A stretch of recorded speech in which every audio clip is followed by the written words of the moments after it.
Hey everybody, welcome to episode 115 of Making It. I'm Bob Clagett, here with Jimmy Diresta. Hello guys, thank you for having me back. Yeah. He has a flashlight on his hat. Oh, you know, we went to Walmart last night. I don't know if anybody watched my Instagram story, and I bought this. It was only $1. Totally worth it. We also have David Picciuto. Hey guys, what's going on? Not much. I have nothing interesting on my head today. You have nothing at all in your head. Nothing at all, yeah. We're Nothing at all. no accessories today. Did you go to Walmart last night, David? Not that I recall. It's been a while since I've been to a Walmart. I needed a hard drive, and I tell you, I have these LaCie hard drives, and I've had 4 of them, and finally one's starting to give up on me. It's not totally done yet, so I had to make an emergency visit and get a hard drive in the middle of the night to download footage. A couple weeks ago, Amazon had a drive deal day or something. All these hard drives were on sale. And I got 2 of these drives that are 8 terabytes, external enclosures, and they're like, it's some brand I know. They're Seagate. 8 terabytes. They were $183 a piece. I saw you post that, but I did not see that particular deal. I was trying to get it out there because, I mean, that's crazy. Wow. That is insane. My storage unit thing, which has a bunch of drives in it, and it has 8 terabyte drives in it. Just bare drives were like $230, and this is like a full external enclosure with all the. Anyway, good deal. So watch for stuff like that. Do you guys want to talk quickly about how you back up? How I back up? Sure, Jimmy, you go first because I know what yours is. Well, I just keep everything on the camera chip, and once I put it on the shelf. No, I don't do that. I had a friend that did that. Every time he took pictures and the chip would fill up, he would put it on like a shelf. He had thousands of just little. Whoa, he would go and buy them like he was buying a roll of film. But he was a little bit older, and like his mental, like to the new generation. I'm like, you're supposed to download those and delete it and keep the chip in the camera. He goes, oh no, it's easy for me to just store them like this. Which is actually, if it costs money to do that, but if I did that, I'd have better organized. I have a LaCie. I use the LaCie drives. I use the 2 terabyte LaCie drives. I got about 4 of them right now that has everything I've ever shot on this because I shoot really tight. I don't really shoot a lot of extra footage, although people think I do. So if I shoot, an hour's worth of video, that actually almost 80% of that goes into my video. So I shoot really tight, and just last night, for the first time since I've been doing this game, I had a drive that just started giving me weirdness. It said, you better back up soon because you're going to lose everything on this drive. That's what the drive told me. It says, permissions denied. He said, dude, what you doing is wrong. No, so I went and I bought for the first time. Jimmy has a weird relationship with his hard drives. I bought a Western Digital from Walmart, which I've had bad luck with Western Digitals, but it's been a really long time. I mean, about 10 years ago, Western Digital, 2 in a row, gave up on me. So hopefully they're better. They're still in business, so I assume they got their act together. And so I bought a 3 terabyte drive last night for about $100 from Walmart. And I'll test drive this and see how it goes. But as soon as I get to the city, I'll buy another LaCie drive because they've been good to me. This one gets banged around a lot, so I wouldn't be surprised if it was my fault. And that's it. I use the built-in backup software for OS X. So there's a time machine backup of everything that's on my computer, which is current. Then another hard drive, an external hard drive that has like old files that I don't need access to like every single day. And then both of those are duplicated every 6 months. And then I have Kelly take those drives into work. So if our house burnt down, I could at least go back to within 6 months and get all those files. Oh, nice. It's good thinking. So mine is way more complicated, as you would imagine.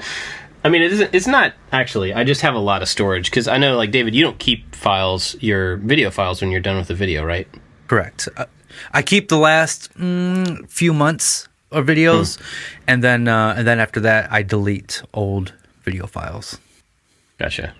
So I have an enclosure attached to the computer. I have an enclosure that's FireWire that has 2 rated drives in it. So 2 1 terabyte drives that have a backup next to them.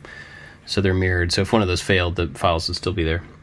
And those are like my working drives. When I shoot video, I capture it to those drives because they're fast and they're like right connected, so I can work on them directly. And I always leave the files on the SD cards until the video is finished, just in case like one of those drives failed. Then I do the same thing. I off. always have them on my cameras, everything for months. And I have way too many SD cards, but it's because I found that like I shoot in 4K now. I've shot in 4K for a long time, but I keep everything on there, and I also have like 4 or 5 videos going at the same time, and that since those aren't finished, that means those files have to stay on the cards, which means my overall file storage is just bigger. So anyway, I have a lot of the cards, and then every 6 months or so, or actually it's like 3 months now, I'll take all of the video projects from Final Cut that I've been working on, excuse me, back them up to a separate library that's like an archive, Final Cut archive, and then I'll take that off drive to clear up space there and put it on one of the backup drives. And then I have like a file server machine here, and that's the one with like, it's got like 24 terabytes of storage on it right now. And that's just like my long-term storage. Everything's rated. You know, I've got like video back to 2014 on there. Pretty much everything. And then like you were saying, for offsite backups, I use Backblaze, which is like it's a server or like a web-based backup system. So it's kind of like Time Machine would be locally, but it's offsite too. So it'll back up everything attached to your computer. So if you have external drives, all that stuff, it'll back it all up. And you know, so I have that in case something like catastrophic happened. Can I ask you a question? Yeah. I tried one of those online services, and I was like 4 weeks in, and it still had not backed everything up. Did you let it do it all through the web, or did you mail them a hard drive to get it started? I did it all through the web. It took about maybe 3 or 4 days of, you know, like constant upload. Okay. And I mean, I have those 2 1 terabyte drives plugged in. I have another 3 terabyte drive plugged in, and then internally to the machine I have like 3 or 4 terabytes. So it was a lot, and they're not full obviously, but you know, there was a lot of stuff that was moving. But I also had it like my Dropbox folder is pretty big, and I didn't have it copy Dropbox to Backblaze because it doesn't need to. It's copied to Dropbox, right? So that's like a pretty big chunk that didn't get sent up to the cloud. But I don't want to talk about Dropbox right now. They upset me. They seem to be upsetting a lot of people. Yeah, well, they removed the public folder, so you couldn't have like web files or PDFs. I used to have all these links from my website linked to my Dropbox public folder, and then they got rid of those permissions, and all of a sudden all these links didn't work, and which led to a bunch of emails and me trying to figure out what to do. That's weird because I know, like, so the Shore Trooper costume that I've been working on and all the files for the 3D printing and everything are hosted on Dropbox, and that access to that is still open to everybody. I wonder how he did that. Yeah, I don't know. Yeah, anyway. I've heard about that. It upset quite a few people. So, yeah, we've been talking about hard drives for, like, a while. What are you working on? Non-hard drive, like?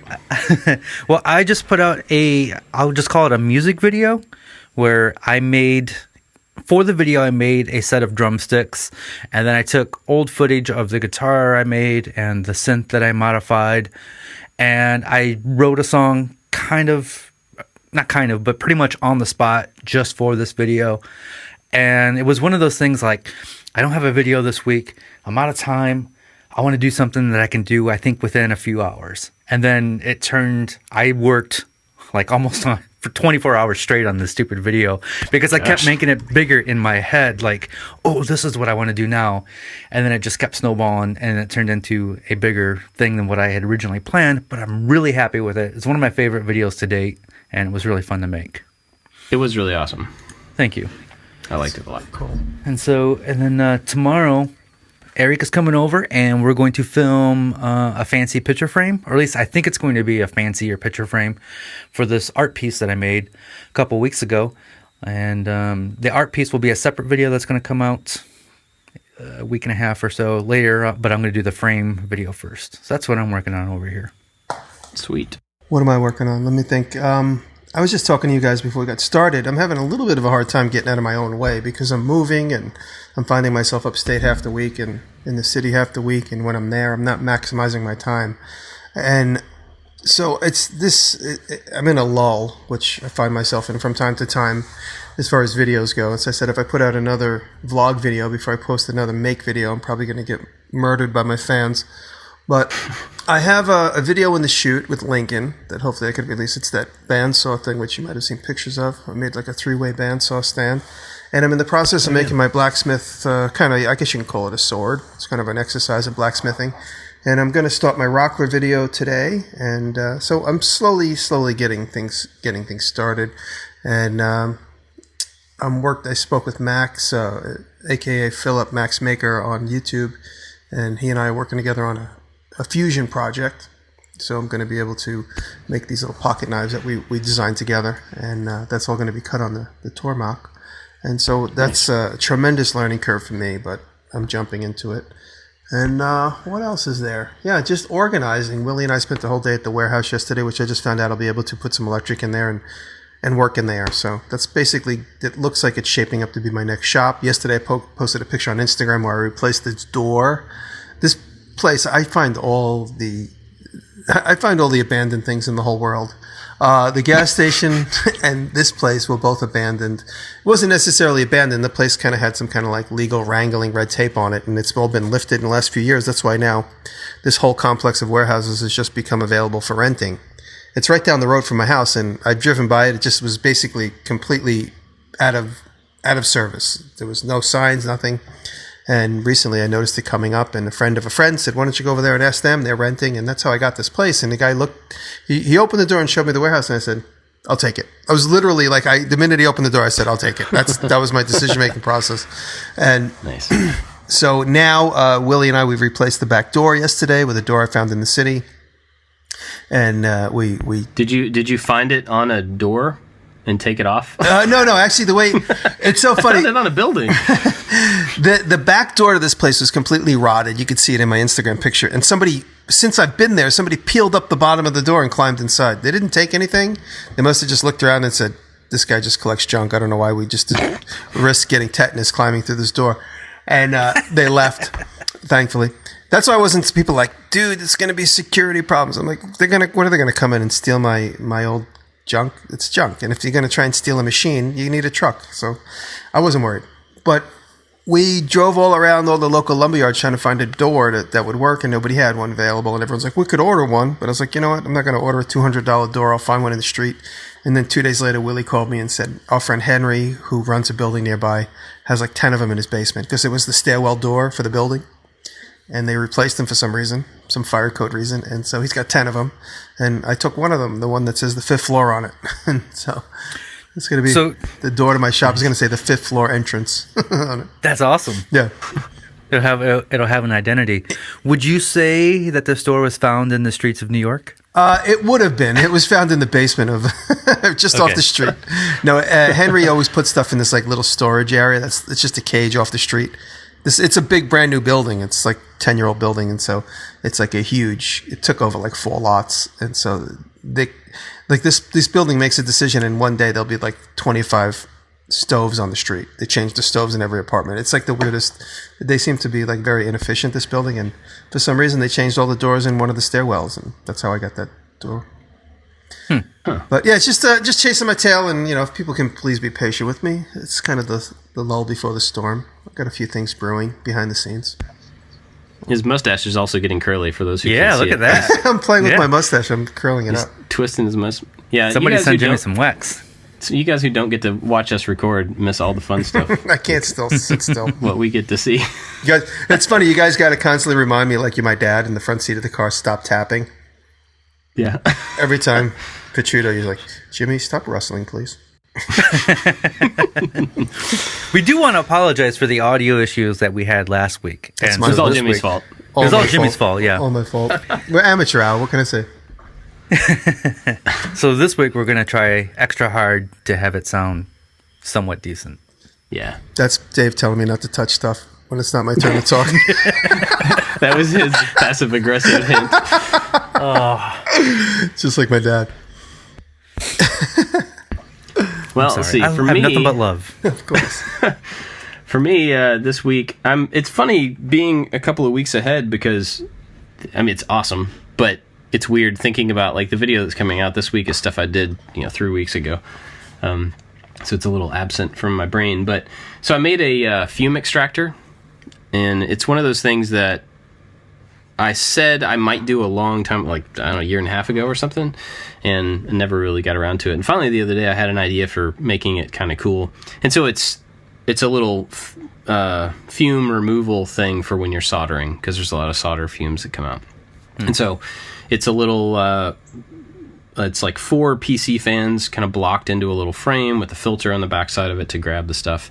And then I made that part of a combo, so it's hinged onto a work surface that you can put down in front of you. So you lay it down in front of you, you fold the fans up behind you, and they stand and they draw stuff away from you.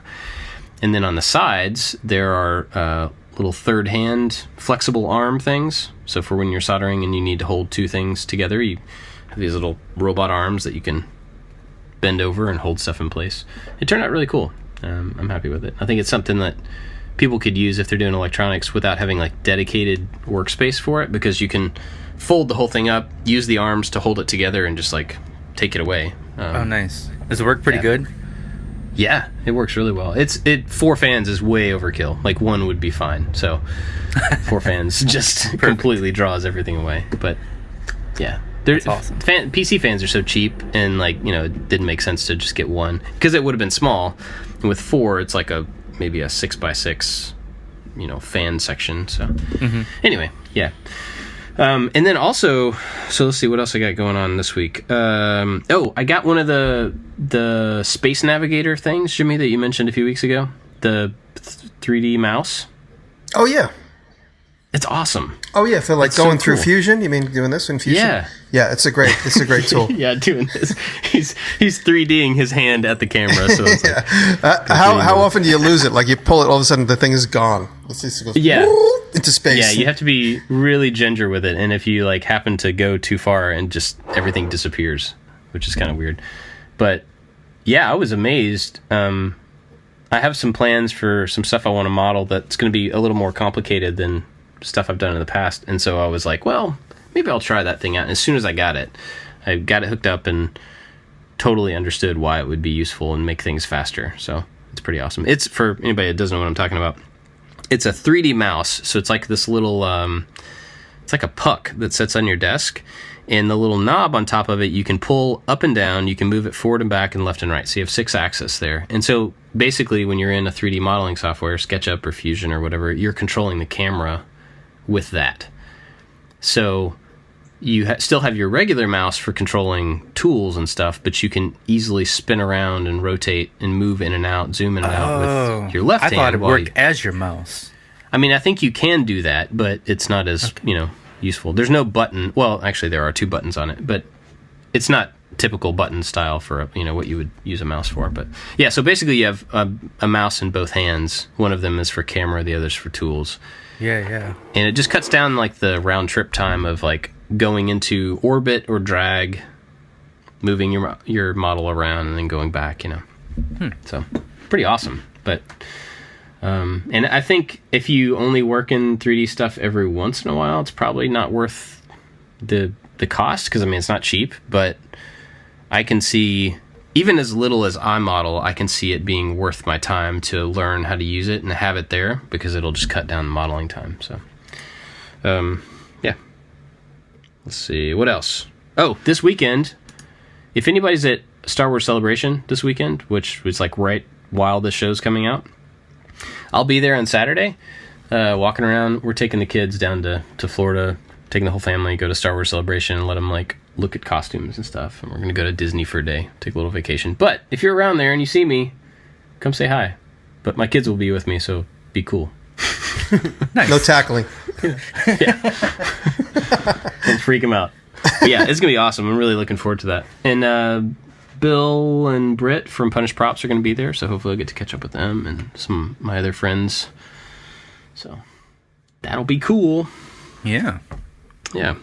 You had a topic, David, that you wanted to bring up before we get into our questions for today. Yes, we have a topic before our topic. Pre-topic. Just a couple hours ago, we got an email from a listener named Eric Talbot, and he has, in parentheses, pronounced Tall Butt. So Eric Tall Butt, sent us a really nice email. Lots of compliments in it. And then he asked, and I'm going to paraphrase, he just asked about what do we do about taxes and health insurance and all that. And we get asked this quite a bit. And frankly, I try to avoid the subject because I don't feel like I'm in a position to give advice on this. But I figured I will tell everybody what I do, and then we can find out what Jimmy and Bob does, and maybe it'll put you in the right path. So for my taxes, I'll start off. Is that okay? Go for it. Yes, please do. All right. So I'll start off with I use online bookkeeping software, and there's a bunch out there, and I just been using the bookkeeping software built in with GoDaddy, which nobody's ever heard of, but it works great. Everything is automatic. It recognizes all my accounts, my PayPal, Stripe, and Etsy, and whatever. Everything is just all automatic, and it does a really good job of categorizing everything.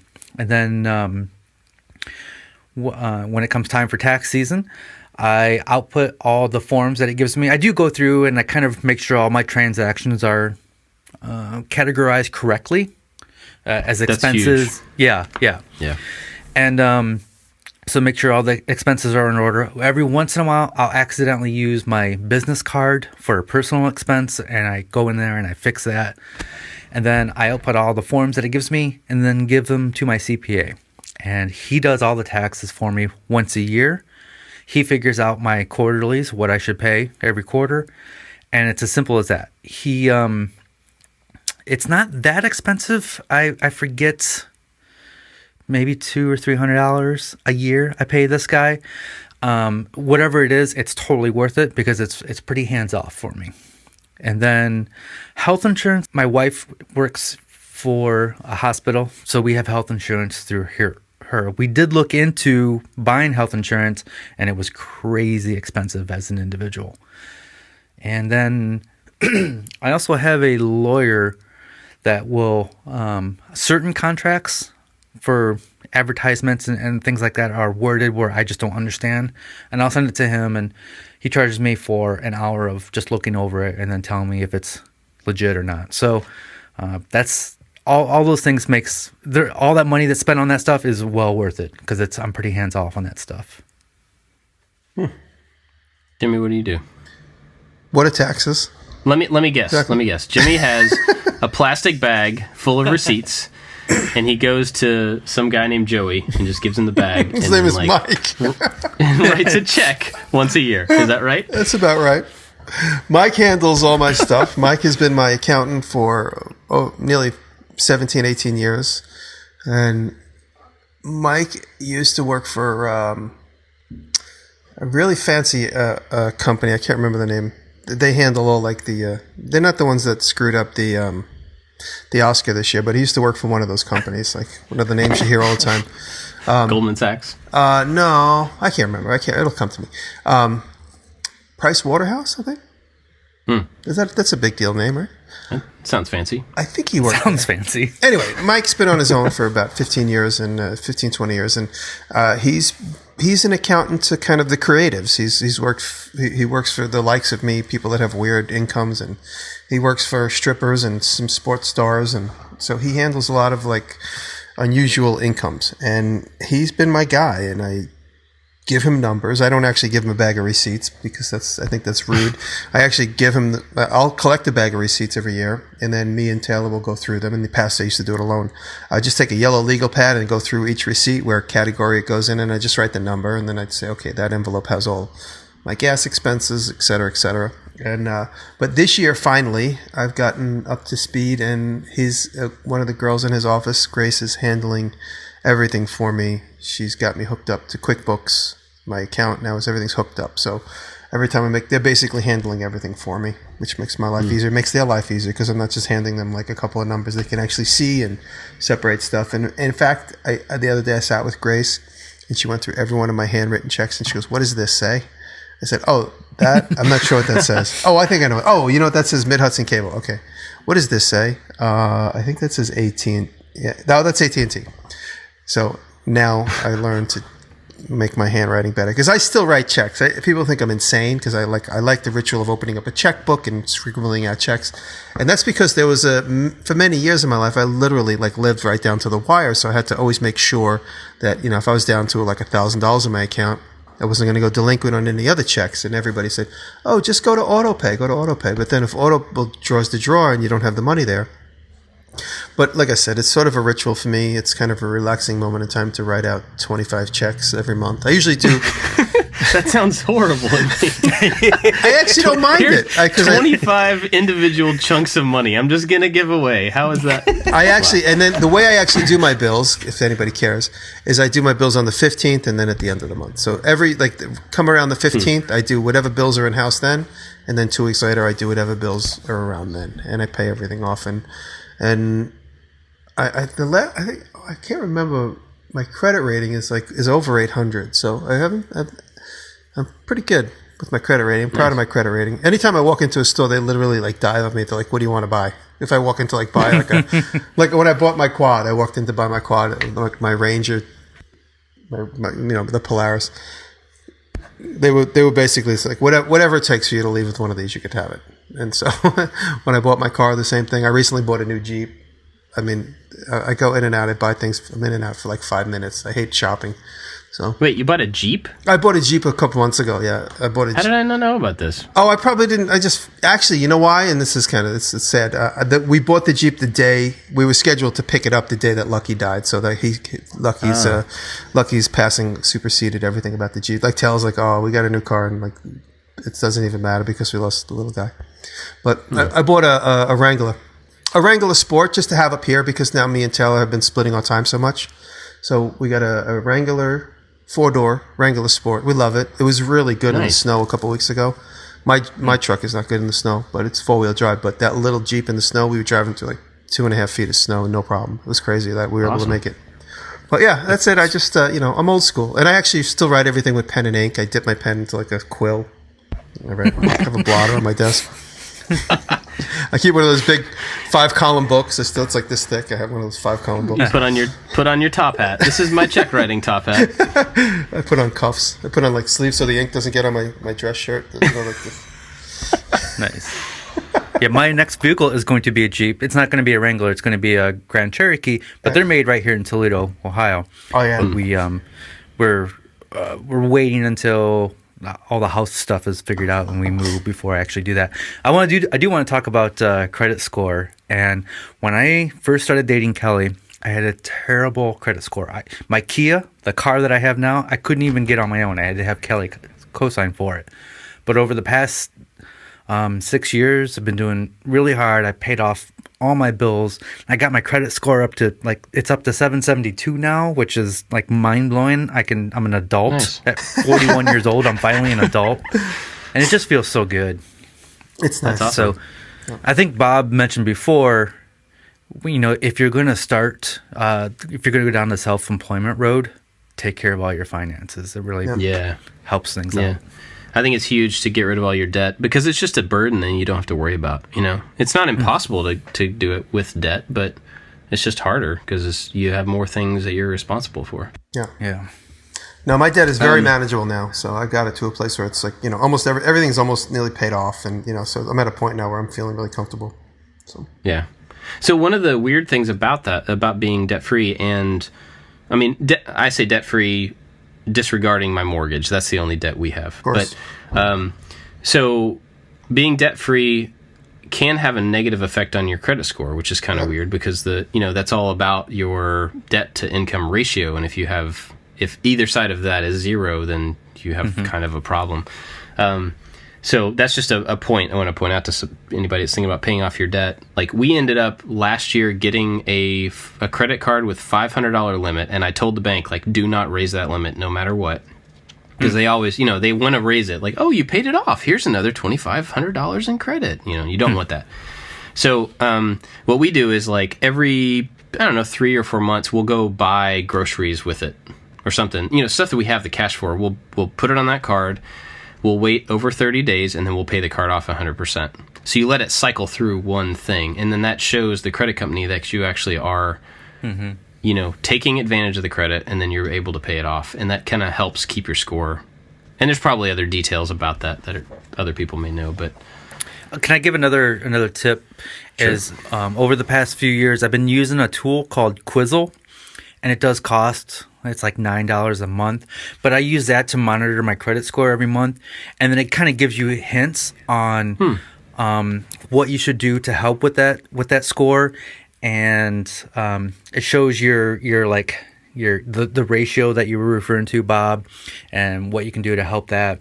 And every month I get an email, and I log in and I get to see my score, and it shows your utilization and trending timelines, and it's a really good tool. It's called Quizzle. I'll have to check that out. It's kind of weird. Like I don't know if everybody's ever heard of Dave Ramsey. He's a financial guy, and we've been through his like course and stuff, and that's how we ended up getting rid of debt and all this stuff. One of the things that he points out that I think is really cool, and if you're interested in him, just go listen to him because he's better at it than I am. But if you pay off all your debt and you work really hard at not having debt, then you have a better understanding of your money, and you end up having more money, and then you end up not needing debt to buy things. And so like the credit score, other houses are a little bit different, maybe. But like, once you get to the point where you don't have any debt and you're putting all that money that you were paying off credit cards with and you're putting it in a savings account, in a couple of years, you're like, oh, look, I have enough money to buy that thing that I wanted in cash, and I don't need credit or whatever. So that's been a really big eye-opener, because, I was like really far in debt when I met Jenny, and when we got married, I had a lot of credit card stuff. We had a lot from like having kids and having to get new cars and all this stuff. It was just, it was one of those things that was like always over us, and so we had to figure out how to get rid of it. And it was one of the best decisions we ever made, was to buckle down on that. Anyway, back to the topic. So tax stuff. I haven't said my tax stuff yet. I basically do the same thing you do, David, in that I use QuickBooks Online, which I was looking it up, and it's about, right now you can get it for $10 a month. I think that's what I signed up for. It was. And, it does all the same categorization stuff. It connects to all your accounts. It's probably very, very similar. It can do, which I'm sure yours probably does as well, invoicing. So I can create an invoice for like a sponsor or something directly in it. It sends them the email. It keeps track of if they've opened it, if they've seen it, if they respond. They can pay directly to it and all that stuff. So it's kind of nice that way. But the one thing that I really like about it is that because my accountant uses QuickBooks, I can just, in the web interface, I can give my accountant access to my web QuickBooks file. And so at tax time, he just logs in and he has everything he needs, and he can pull it into his software and do all that stuff. So Nice. I don't have to summarize or report anything. That's really nice. And we've have this accountant. He's been my accountant for, I don't know, probably close to 20 years, just through multiple businesses and all this stuff. And it's one of those things that like I theoretically could do taxes myself, I think, but man, I've tried several times. The frustration and the anxiety of like, did I miss something? Am I doing something wrong? Is the IRS going to come after me because I didn't fill out some form? That stuff drives me crazy. It's just not where I want to put my mental power. So I just let him do it. And it's reasonable. Like you said, it's a couple $100 a year at tax time to just like have it done. I know it's done the right way. He's like on the up and up. He's a good guy. I know he's not like trying to, do shady stuff. So it's worthwhile. If you can find somebody that you trust, I think, for like that and legal stuff, if you can find somebody that you trust and you has the same ethics as you, I think it's a really worthwhile thing. Yeah, my guy Mike is also a lawyer, so he really knows how to handle everything well. Nice. I had another thought on the money stuff, but I don't remember what it was. I don't know. Do you did you want to talk about health insurance at all? Either one of you? We can. So we're in this this thing called MediShare, and it's like a co-op. It's like a medical co-op. And so rather than it's one of those co-ops that has like what's the word? It's like annexed from the system. So like you can be a part of this co-op and you don't get penalized for not having like health insurance when you try to sign up through like the Obamacare thing, that I don't know if you know all that. If your insurance lapsed for a while and then you tried to sign up, they would actually charge you, or at one point, I don't know if this is still the case, they would charge you for like having it lapsed. But this thing that we're a part of covers that, so we don't have to worry about that. And it's reasonable for like a family of 6. You know, it's a way that we can do it, because otherwise it was like crazy expensive, everything I looked at. And let me guess, Jimmy has a bag of Band-Aids, and that's his health insurance. I just bought a box of Band-Aids yesterday. That guy named Joey. And I have Joey the knife takes care of everything. a tube of Neosporin and a credit card with like $50,000 credit limit. I haven't had health insurance in 30 years. Every time I go to the doctor, I pay for it. I paid for my finger in cash, and the last time I went to I'm scheduled to go to the doctor this next couple of weeks. I gave blood and everything. I got blood the other day, and I haven't gotten a phone call yet, so I guess so far so good. But I'm going to see my doctor for my 50th birthday checkup. And last time I saw him, and we discussed, because he also sent me for an echocardiogram, which was about $2,000. And then when I told the desk girl, she's like, how are you going to pay for it? I go, with a credit card. And she looked at me. She's like, really? I go, yeah. She's like, you don't have health insurance? I go, no. I go, I'm just going to pay for it. And she went in the other room and came back and goes, the doctor said he would do it for $800 because he feels bad that you don't have health insurance. I said, Oh my goodness. I said, okay, no problem. I was okay with $2,000, but now I'm even better with $800. Yeah. And Yeah. so he told me, my doctor told me, he goes, his opinion was, it's just an opinion. He goes, you're probably doing, at this, nearly 50 years old, he goes, you're beating the bet, whatever, but who knows? I do want to get health insurance, and Taylor and I have been talking about it, and we've just been lazy, and there's no other reason. And now with this pre-existing condition stuff, as long as that sticks around, I'll get health insurance when I get sick. I know that sounds crazy, but I'll probably get it before then. But now there's no urgency to get it, because in the past it's like you couldn't get health insurance. I know my sister had a really difficult time. She had a hernia, and they wouldn't give her health insurance, and because she had the hernia, and she went back and forth. She didn't know she had it. It was a crazy, stupid thing. I remember she was very upset about it at the time. I don't know. I'm sure I'm going to get a lot of emails, but I just haven't gotten it till now, just for no reason other than just me being lazy. And I'm probably not different than a lot of Americans. Yeah. That's it. It's weird. I mean, that's like one of those things that, it's easy to like justify your stance on either side of something, because, it's everybody's life. They can do whatever they want to with it.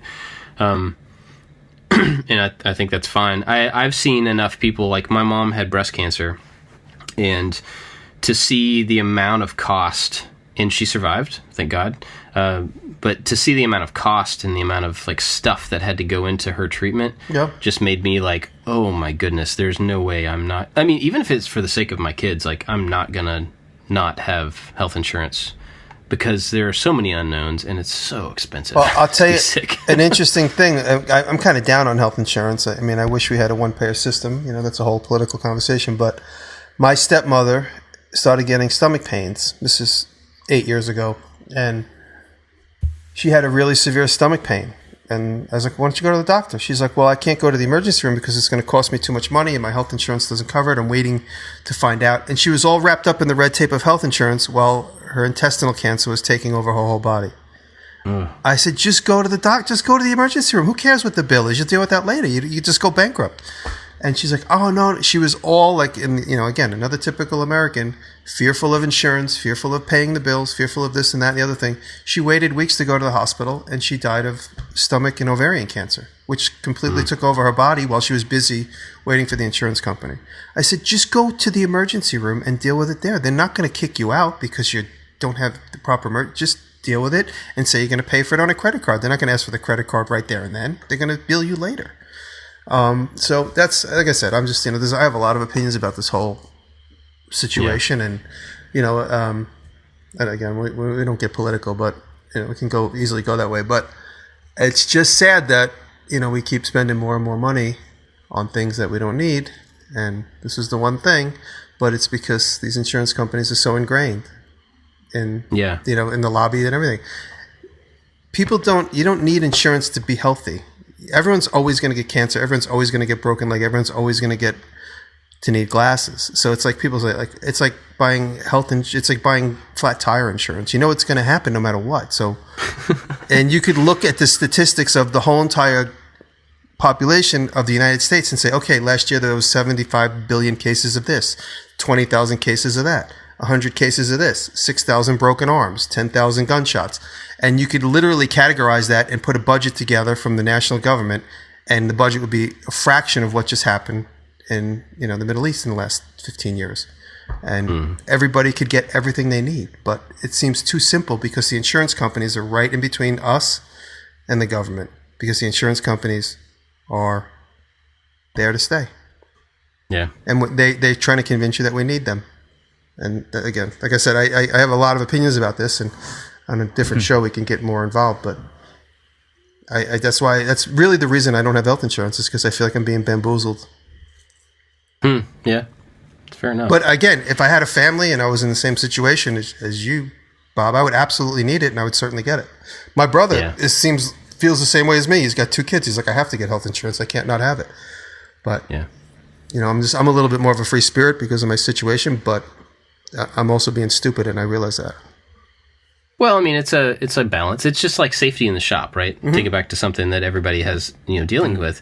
You know, you have a level of comfort, a level of knowledge, and a level of experience, and you kind of, that's where you place your that's your line. You know, that's the line that you ride when you're in the shop with tools and stuff, and that's different for everybody, right? No, I mean, I always tell Taylor, I'm like, you know, I tell Taylor we're independent contractors, so we can't go skiing. We can't, because we can end up with a broken leg. We can't do that. You know, there's no.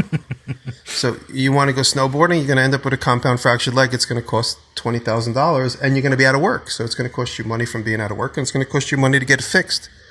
So, you know, a different, trying to keep ahead of safety. It's definitely a different state of mind when you're self-employed. Yeah. So I think what we gathered from there is each one of us does something different about how we handle our insurance and our taxes and legal stuff. And there's many ways to go about it. The one thing I just want everybody to go away from this conversation with is don't be in fear of all this stuff. A lot of people get paralyzed in fear because they don't know if they have enough money to pay their taxes, or if they don't this or don't that. Everything's negotiable. And, you know, when I cut my finger, they told me it was going to be like $40,000. By the time I was done talking to them, it was about $12,000 or $13,000. So everything is totally negotiable, and it's not like you get hit with these bills and these fears, and, you know, people build up, you know, you listen to the tax people on the commercials, and they want you to be in fear. They also want to make it complicated for you, so to keep you locked in. So don't be afraid to start a business. Just go for it. So another thing, I remembered what I was going to say earlier about the taxes. Thank you, Jimmy. So because this year was my first full, 365, you know, full year of doing this business, because last year was a half year, we didn't have to pay a certain amount on quarterly taxes, because when you have a corporation, you're supposed to pay quarterly taxes. And since I didn't have a full year's worth of like receipt to show what I should be paying, you can pay like a minimum amount, and the government just kind of says, yeah, that's cool. You know, we'll figure it out next year. So my accountant said, he like went through the list of, you know, well, your quarterly tax has to cover this, and it has to cover all of this and this. And it's just like, in my brain, it's just like, you know, the teacher on Charlie Brown just going, wah, wah, wah, wah, wah, wah. I'm like, I don't know what any of that means. So when it got down to it, he was like, essentially what you should do for safety is every month of your business, take out like 20, I think it was 23%, but I went with 25. He said, take that out, open the savings account, put it in the savings account. You've still got the money. You're not paying it unnecessarily, but you're setting it aside. You're not banking on it. You're not relying on it. You're not spending it. Put it aside. And then at the end of the year, you will owe taxes because we're not paying enough quarterly, but you'll have the money to pay the taxes, right? So That's basically what I do as well. Yeah. And I think that's a decent way to do it. What was really surprising to me was that, I'm not going to tell you actual numbers, but let's say I took $10,000 and put it in that savings account for the last year. Use a piece of it. Expecting like, well, that'll probably cover most of it. I may have to pay a little bit more. No, you know, it was like a third. It was like, of that, it was like $2,500. And I'm like, whoa, I got... I got Yeah. money. You know? Because what we do, we have so much in expenses. Like every project is Yep. is another expense, and Exactly. and then there's web hosting and then this and that. There's so many crazy expenses. Yeah. But anyway, that I'm saying that to Jimmy's comment about fear is like, you can be fearful. I think it's natural to be fearful of like, am I going to get audited? You know, do I have enough money to pay the tax and all this stuff?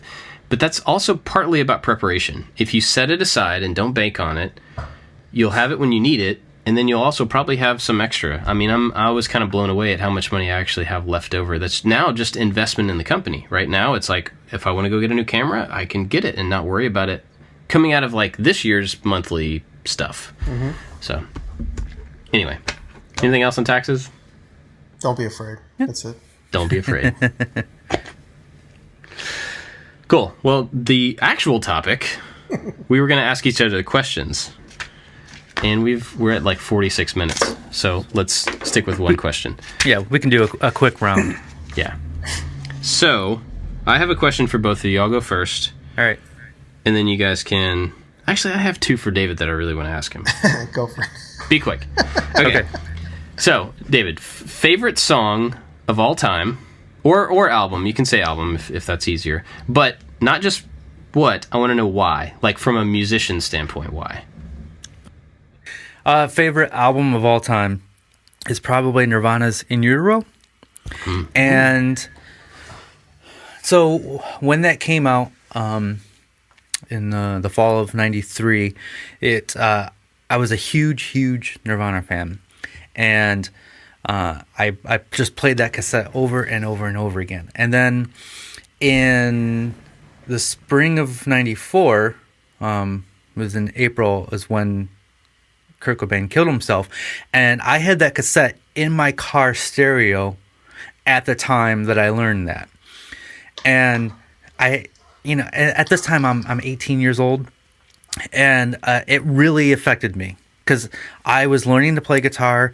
Most of the songs that I knew were Nirvana songs. They're fairly simple 3-chord songs. Some are 2-chord songs, and for a long time I didn't take the cassette out of the cassette player. I just kept listening to that same album over and over and over again. Every note of every song on that album is like ingrained in my head, like because I listened to it so much.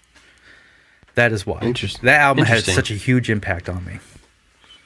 You know, it's funny, like, I've heard people older than me say, like, I remember where I was when John F. Kennedy was shot, and, like, I heard about it and stuff like that. I remember my parents saying that. And like you, I remember where I was when I heard about Cobain. I was working in what was it called? Hawaiian ice stand. It was like a snow cone stand thing when I was in high school. And I was in this little white box surrounded by ice for like 6 hours a day, and I would listen to Nirvana. Like, I was the same way, totally into it. I was learning guitar, I was in a band, loved Nirvana and like Pearl Jam and all of that stuff at that time, and listening to the radio, and they came on and said that he died and they weren't sure how yet and all this stuff, and I was just like, what? That doesn't even make sense. Like, it didn't compute, because that shouldn't happen, right? He's like not that old, he's famous, he's this and that. And I remember having like a really hard time just getting through the wait, what did I just hear? How is that possible thing? Like, it just didn't register. But I do remember I was working at Kmart when I found out the news. My coworker told me about it, and he said they found a body in Kurt Cobain's house. My first thought, and I don't know why, is Kurt Cobain killed somebody, probably Courtney. Oh God! And that was my first. That was my first thought. And then like news was trickling out throughout the rest of the day. Then I went over to my friend Chris's house, and we just watched MTV for like 10 hours straight, because that's all they ran that entire day was just Nirvana stuff. Right. Okay. Other question for you.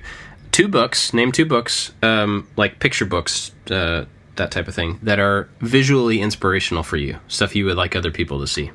Oh my goodness. Okay. The Secret Art of Dr. Seuss. That's great. It's really, really good. So you are familiar with Dr. Seuss in writing children's stories, and he also did a lot of personal artwork. And before he wrote children's books, he also did political cartoons, and he wrote for various newspapers.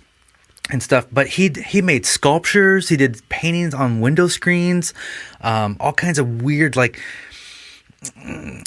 not kid friendly drawings and paintings and stuff. And there's just some really good stuff. I even have a Dr. Seuss tattoo on my arm. Oh, I was awesome. going to say, I thought you had Yeah. used one somewhere. Yeah, I forgot it was tattooed. And I'll post a picture of that up on my Instagram. And so it's just fun. Like I love mystery of people. So you think this person is one thing, and then it turns out they're this other thing. There's this whole behind the scenes thing that nobody knew about until after he passed away. So Crazy. You know Shel Silverstein? You know who that is, the author? yeah, Yeah, he did like The Giving Tree. yeah. I always had this like idea of this little old man who is Shel Silverstein and wrote all these books that were kind of kid books and kind of not. And then I saw a picture of him one time, and he's like not at all what I was expecting. And so then I started like, well, what else has this guy done? I found a video of him and Johnny Cash playing a duet together. Oh, Like Johnny Cash, and in this process, I learned that Johnny Cash had a TV show for a little while. I had no idea, and he was the host, and he brought people on. And they played music. Anyway, all right. My question for Jimmy: favorite movie? Because I know you never sit still long enough to watch an entire movie. Favorite movie, and why visually is it your favorite movie? My two favorite movies of all time, and I think I've said this before, is The Godfather and then also Willy Wonka and the Chocolate Factory. And because Willy Wonka and the Chocolate Factory is sort of how I try and base my playful spirit. And as a kid, it was on every Thanksgiving or every Christmas. It's always on every year, and it was the one thing I could watch over and over and over again and not get tired of it. I mean, I used to watch also March of the Wooden Soldiers, and then also The Wizard of Oz every year with my sister. My sister's closer in my age than my brother's, and it was the Willy Wonka and the Chocolate Factory. Still, like if I find it, I even go on YouTube once in a while and watch the various quotes that Willy Wonka would say, or what is that actor's name? It escapes my name. Escapes my Gene Wilder. Gene Wilder. Yeah, Gene. Just the things that Gene Wilder, the lines he would deliver, are just really so inspirational, and still is such a big part of who I am. Is the Willy Wonka and the Chocolate Factory, and The Godfather, just for the cinematic storytelling of it all. And it's really funny because one night it was on, and so I said to Taylor, we have to watch it. This was before we were kind of into the Netflix thing. And we watched it on TV, and she became so engrossed in the story of the family, and just because it's such an amazingly well told, beautiful period piece of in and around New York and everything. So the Godfather 1 and 2, and then Willy Wonka and the Chocolate Factory for the playfulness and the cinematography of it all. There you go. Crazy. Oh, I just realized, David, you only told me one book. Do you have another visual book that you want to recommend? Yes. We'll post it in the show notes. I'm not sure what it's called. It's one of my Eames design books, Okay. and it's just the work of Ray and Charles Eames. And there's a bunch of them, and I think some are official, some are not. They're all good because they're all just very inspirational to me. And so I'll post a link in the show notes. Cool. Who wants to go next? I want to ask both of you guys. I have similar questions to both of you, but we'll see. Bob, did you or would you ever skydive? I have not. I probably would. I think, like, in theory, I would. And then when I actually think through the fact of, like, getting up there and looking out the plane, I'm like, why in the world would I do this? I think I would. I've been bungee jumping. I've done other crazy type things. I think I would do it. Wow. I would never. I have kids. I mean, so maybe it's different now than it would have been a few years ago, but... Yeah, I don't think I would. I know I wouldn't. Really? I would never. Because like I said, I wouldn't snowboard. Why would I jump out of an airplane?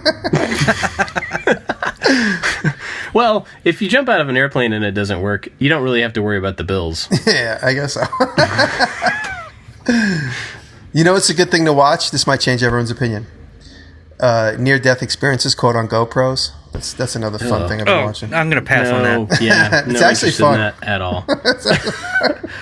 Yeah, but you like to watch all sorts of weird stuff like that. I wouldn't. Something I recently discovered is you can skydive in a building So there's Yeah. like the tubes where they do the air Oh thing. yeah, me I and would do Jocko that. just saw that driving cross country. Yeah, those are cool Yeah. looking spots. I would try that. For There's sure. one of those in Las Vegas. We were standing in line for it for a long time, and it just took too long. We had to leave. And okay, David, would you? This is a similar question. Maybe you can have a similar answer. Did you or would you have a bungee jump? I would not. We live really close to an amusement park called Cedar Point, and everybody, are you guys familiar with Cedar Point? Sounds familiar. I've heard of it. It's a roller coaster park. And we used to go there as kids, and I haven't been there in 20 years. I'm not into roller coasters. I don't really enjoy the feeling too much. And so I know I definitely would not bungee jump.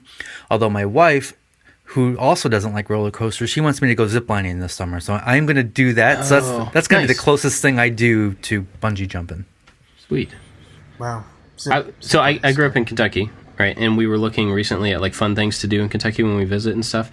And I forgot, there's tons of caves there. Like we have Mammoth Cave. It's like the biggest cave in the world and all this stuff. They have caves that you can zip line in the caves. Whoa. Oh. So you should go do that. That'd be fun. All right. Kelly. David? My turn? Yeah. All right. Bob, Yes. are you meeting your expectations for the year? Your own expectations? Ooh. Can you be more specific? Are you making enough money? No, I don't want it to be about money. I want it to. Are you? Well, everybody has different expectations. Where I set I have personal happiness, and some people don't not into happiness as much as I am, so they're into financial goals or whatever. But are you comfortable? Are you where you want to be 4 months into the new year as far Gotcha. as work? As far as work, okay. That's the clarifier I needed. Gotcha. Yeah, I think so. I mean, I think I'm still. For some reason, I had this idea that if I got ahead, I would feel less like. Anxiety is not the word because I don't have anxiety, but like more at ease. Like with, I could work at a more comfortable pace. Maybe that's what I was thinking. But it doesn't feel like that. So I feel like I'm getting a lot done. I think things are going well. I'm happy about the stuff that I'm working on. But I still feel like I'm kind of falling down a hill. That's the way this business feels to me. Like, you know, when you start running down a hill and you're like, oh, this is fun. Look, I'm going fast. And then it gets to a point where you're just barely keeping your feet underneath you. That's what I feel like most of the time. Yeah. Not necessarily in like a, oh, I'm scared. Things are out of control. But just like, man, I'm just barely standing up. So. That's cool. Does that answer your question? Yeah, it definitely does. Yeah. All right, so Jimmy, Yeah. the perfect work day. Walk me through what would be your ideal perfect work day. I wake up, I drink half a coffee, I review the edit from the night before, and that takes wake up, shower, coffee, review the edit. That's about 15 minutes. Wow. That's quick. Nobody I don't think bothers you did me. any of those things well. And two of them matter, so you should spend a little more time there. And no, I try and get through quick, but it's usually about 25, 30 minutes before I wake up and I'm actually out the door. And then I'm over to the shop. I don't actually have to say hello to anybody. This is in theory the perfect day. I don't have to talk to anybody between my workshop and my apartment. No one asks me to build them anything. No one says, hey, where's that thing I gave you? Nobody says, hey, can we have lunch later? When are we going to hang out? None of that happens. None of my neighbors say, hey, can you refinish my dresser? And I get to the shop. It sounds like Jimmy doesn't like people. And I get to the shop and I slowly started getting into it before the podcast. An interesting thing, I slowly started getting into it for the podcast this afternoon. Just tinkering in the shop. If I could just tinker for like 8 hours straight and not be interrupted, that is my completely alone. Just alone in the shop. Nobody bother me. My phone dead. I didn't realize it was dead because I wasn't paying attention. That's the perfect work day. And then at the end of the day, I come home with a lot of good footage and just start to dilly-dally with my footage and try and put together a timeline. And that's usually like, finally go to bed at like, I don't know, midnight, 1, 2, 3 in the morning. on the perfect day. And Beautiful. Perfect day is I don't talk to anybody, not even one person. That would be the perfect day. But you only had a half a cup of coffee? No, I drank like 30 more in between then. And Okay, all right. That was just the first one. I see. You say, I don't know. That day doesn't sound right to me. No, but an interesting thing this afternoon, I was in my shop just like, I had about an hour before I met you guys, and Willie comes over and he goes, yo.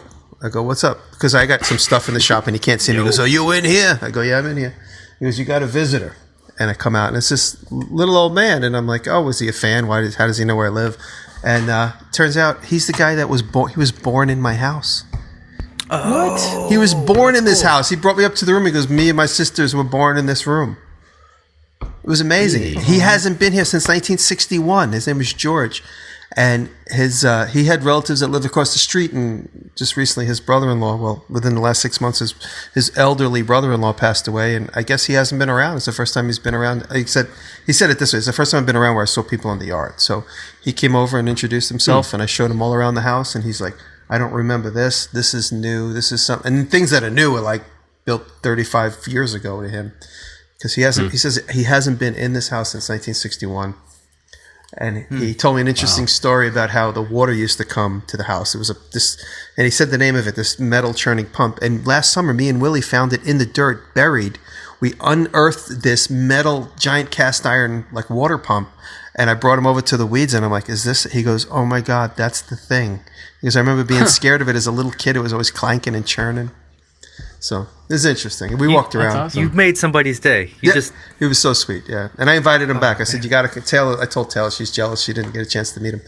Because just yesterday, Taylor's like, because we have old pictures of the house where there was like a chimney.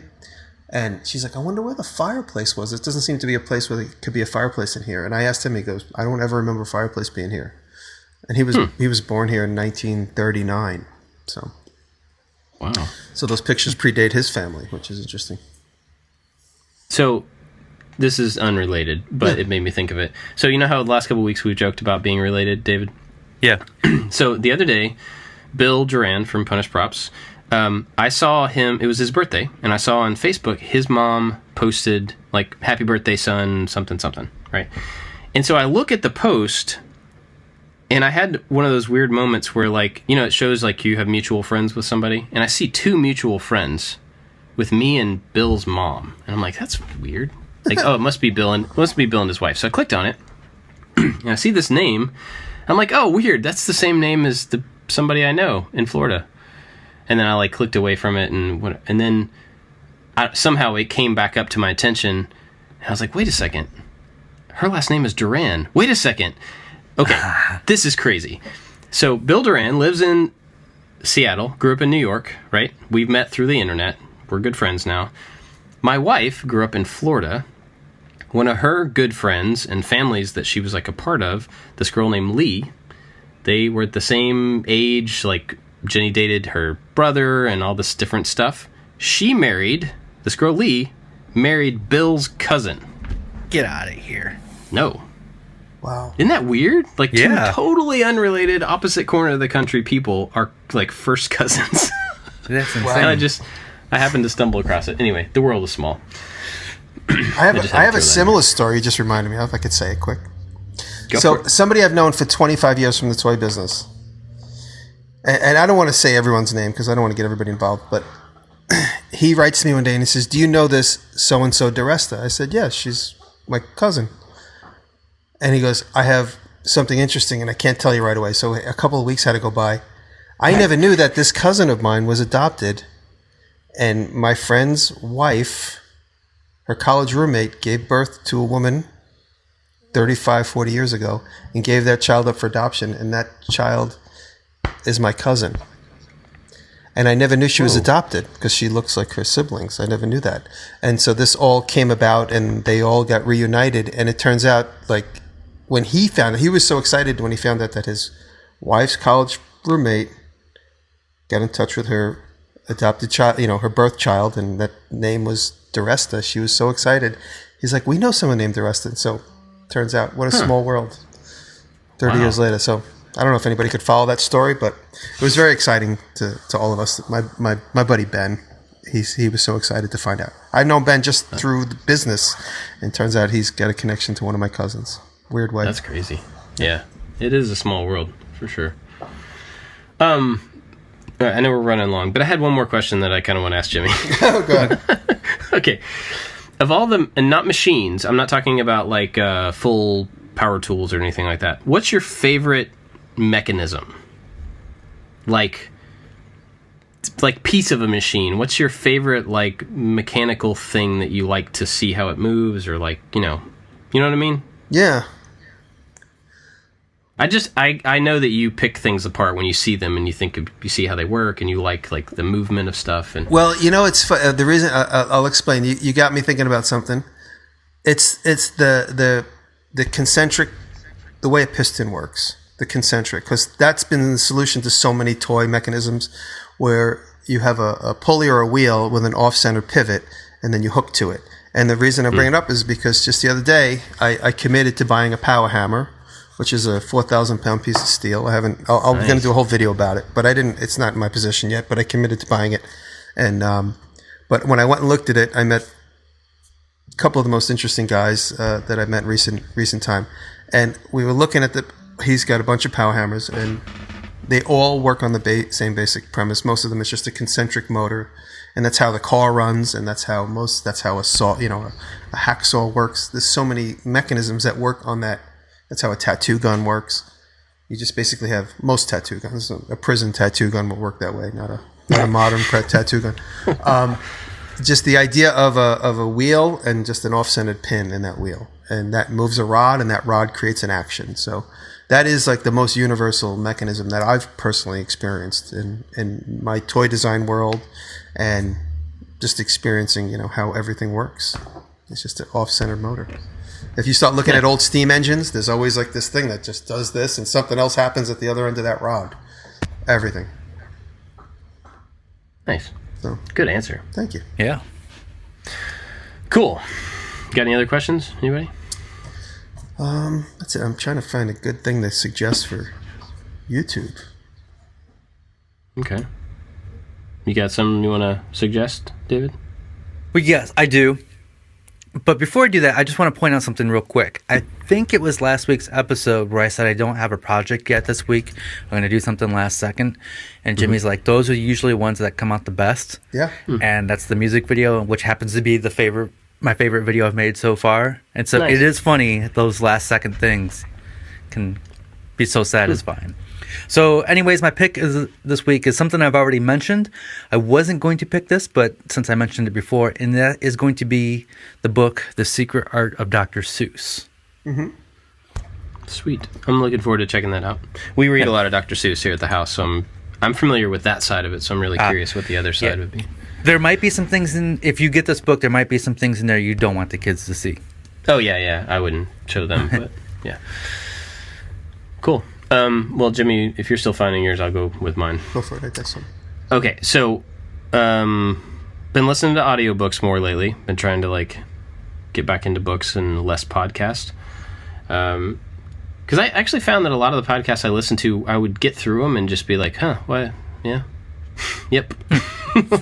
I need something that's going to stir me, something that's giving me some things. So I'm trying to read. For maybe 10 years, people have been telling me about this book. I've had lots of people tell me. I finally got it the other day. I'm maybe halfway through it, and it's awesome. And both of you need to go listen to it. Jimmy, I know you don't listen to audiobooks. I do. I don't think you do. I do. You do? Yeah. Okay. You need to listen to this book. Go. It will, as an artist, as a creative person, it will help you understand why you have roadblocks. It's really in line with what we talked about last week. But I also think it's like an awesome explanation of why people leave stupid comments on YouTube. As I'm listening to the guy talk and read this, I'm like, oh, that makes total sense, and gives me a new perspective on this stuff. Okay, it's called The War of Art. Ever heard of this? Oh yeah, I just listened to that a few weeks ago. It's so awesome. Yeah, and it's real quick too. It is. It's 2 hours or something. Yeah. Yeah. I'm gonna try it. It's fantastic, and I'm halfway through it, so I don't know how the end of it goes, but basically the part that I've listened to so far is about the resistance, and it's about all the stuff internal to us that fights back against us doing our work. And it's not necessarily just about art. He talks about art, talks about writing a lot, but it's also about just chasing anything that you care about, really.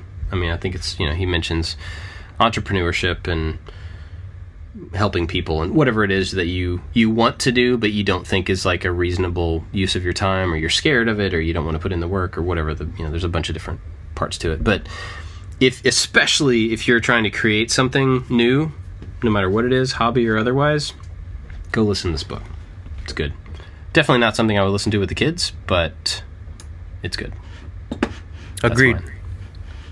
All right. Did Jimmy? I mention Max Maker? I may have. I know I talked about him in my vlog because he's helping me design this knife. Do you guys remember me talking about him? I could do it. I could do a repeat. Max Maker. He's got a young channel. He doesn't have a lot of videos, but he's a very talented engineer and product designer in Germany. Max Maker, and he's pretty active in the comments section. He talks on a lot of people's comments, and he's a very positive young designer. And he's helped me through this fusion project. He's actually did all the fusion aspect of it. Now it's up to me to interpret his designs and try and CNC them. But check out Max Maker. He's got a couple of videos up, which are really nice. Sweet. Right on. Cool. Well, before we go, I want to thank our Patreon supporters. As always, here's a funny little story. We got an email this week that we all kind of saw from this advertising company. And they were like, hey, we really love your podcast on, like, fill in the blank, It was one of those. And we have advertising opportunities, and we'd love to talk to you more about it. And so I sent her an email, and like, sure, what are you offering? And it was like, do 3 ads in the space of 1 podcast, and we can guarantee you up to $10 an ad, or some crazy nonsense like that. And it just made me so happy to be able to just not respond. Just be like, you know what? Patreon supporters take care of us. We got it. Our taxes are covered. Our hosting is covered. All that stuff. Yep. So you guys rule. Thank you for that. That reminds me, I have a reward maybe for our Patreon supporters that I want to talk to you guys off camera about. Ooh. Sneaky. Okay. Well, go ahead and sign up now if you guys want to be in for a potentially new cool award. Especially, though, I want to thank our top patrons, Make Build Modify and Wise Old Dowell. But everybody, there's a bunch of people that support us over there, and we're grateful for all of it. Thank you, guys. So you can go to patreon.com/makingit if you want to help out the show. You can also just share it around, leave us a review, all that stuff. So, yes. Cool. You guys got anything else? That's it. That's it. Awesome. Thanks for listening, everybody. See you next week. Love you.